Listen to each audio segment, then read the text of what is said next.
utmost attention to the Secretary General, who forcefully reminded us of the gravity of the current situation, and for this we thank him.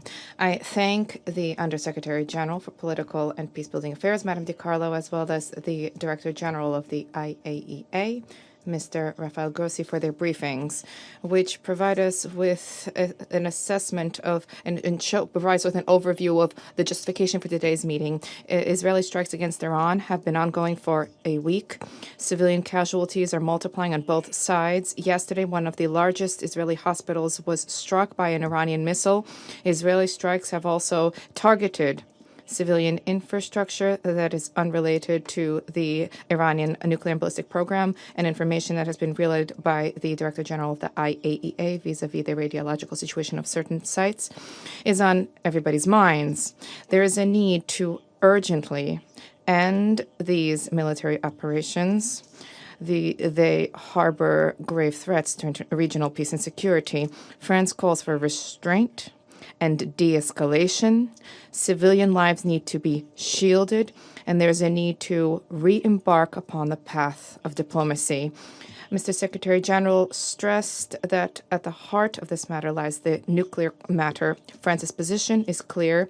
Iran cannot and must not develop or gain a nuclear weapon. Iran's gaining access to this weapon would generate a threat, first and foremost, for the security of Israel and the entire region, which Iran has been destabilizing for years by delivering its support to armed and terrorist groups. A nuclear Iran would also pose a direct threat to France's and Europe's security interests. This threat is now highly tangible. Hostages of the French state are presently being held in Iran, and Iran has been delivering ballistic missiles and Iranian drones to Russia, and they are being used in its war of aggression against Ukraine. France takes this opportunity to reiterate our call for the immediate release of the two hostages who have been held in Iran over 3 years under unacceptable conditions. Iran gaining access to a nuclear weapon would represent an egregious violation of the Nuclear Non-Proliferation Treaty. This would result in a grave weakening of the international non-proliferation regime, of which the treaty is the cornerstone, and this would prompt other states to engage in an arms race in the region and beyond.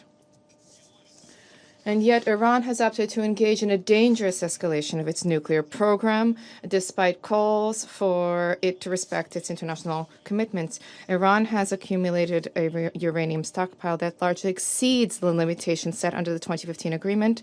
It has generated highly enriched uranium at levels which have no justification, no credible civilian justification, and has established thousands of advanced centrifuges going beyond the limitations set out under the 2015 agreement, including sites where such activities are prohibited under the Iranian nuclear agreement and the JCPOA. The Director General of the IAEA, in a report published late May, stated that he is not in a position to guarantee the presence of the peaceful nature of the Iranian program. The Board of Governors of the IAEA observed in a resolution adopted on 12 June that Iran was failing to comply with obligations under the NPT.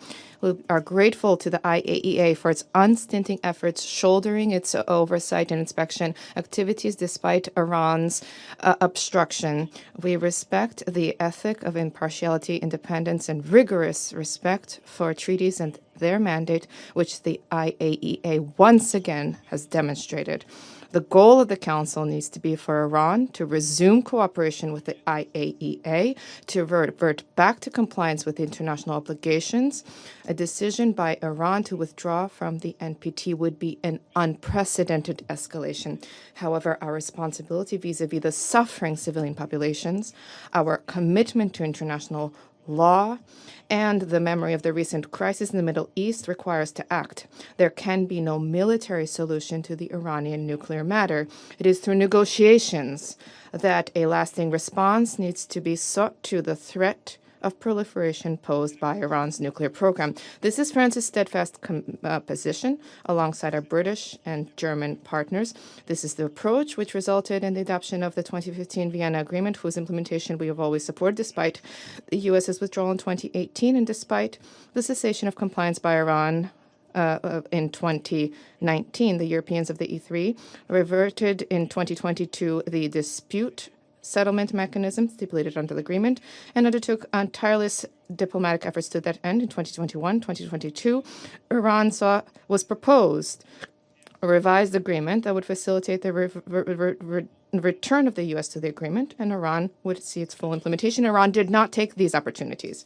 This year, France, alongside E3 partners, has continuously liaised with Iran, and we hope that these exchanges will bear fruit. In the absence of agreement that reflects our security interests, France, alongside European partners of the E3, as was announced, will shoulder responsibility through the provisions set out under Resolution 2231 of the Security Council. France solemnly calls upon Iran to finally take the chance, the opportunity of a negotiated diplomatic solution. There is still time. Today in Geneva, a meeting of the E3 ministers, of the High Representative of the EU and the Iranian counterpart is being held to that end. As time is ticking, France, together with close European partners, stands ready to immediately initiate diplomatic negotiations with Iran to ensure that Iran will never gain access to the nuclear weapon. And to end this conflict, there's a need to reach agreement on a robust, verifiable, sustained agreement, which is critical to ensure the purely peaceful nature of the Iranian nuclear program. Clear and concrete and tangible commitments need to be shouldered now by Iran to demonstrate to the international community that Tehran hopes to engage upon this path and for rapid results to be achieved. Thank you. I thank the representative of France for his statement, and I give the floor now to the representative of the United Kingdom. Thank you, President.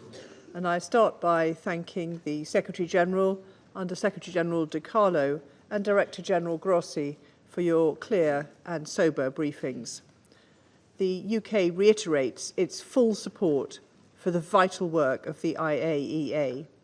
We thank the IAEA Director General and his staff for their continued professionalism, diligence, and courage in these complex circumstances.